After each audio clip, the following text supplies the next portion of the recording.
सोबत मिळतो त्या त्याच्यावर सुरुवातीला आपल्याला परत हे डबे असतात त्या डब्याने आधी त्याला बॅकग्राऊंड करायचं आहे.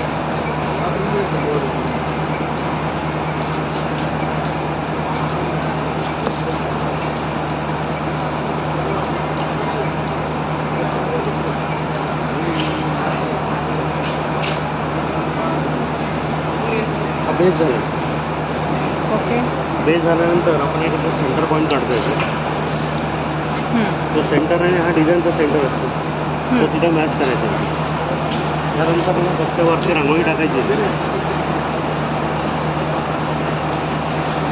आणि व्हिजिटिंग कार्ड आणि रांगोळी फक्त खाली ओढायची. अच्छा.